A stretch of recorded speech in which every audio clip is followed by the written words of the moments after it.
तेरा तुझको अर्पण कार्यक्रम हेठળ તેના મૂળ માલિકને મોબાઈલ ફોન પરત સોંપતી સુરત રેલવે પોલીસ મહેરબાન પોલીસ અધિક્ષક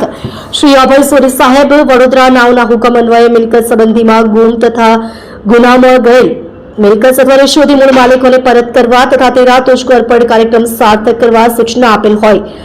અન્વયે નાયબ પોલીસ અધિક્ષક શ્રી ડીએચ ગોર સાહેબ પરે સુરત વિભાગ સુરત નાઓએ મિલકત સંબંધી બનાવમાં સત્વરે મિલકત શોધી મૂળ માલિકોને પરત કરવા તથા તેરા તુझको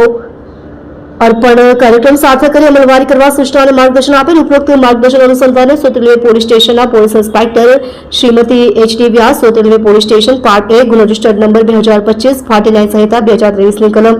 302(2) મુજબના કામે ફરિયાદી શ્રી નીતિનભાઈ ઘનશ્યામભાઈ જાતે સાવજ ઉંમર વર્ષ 32 ધંધો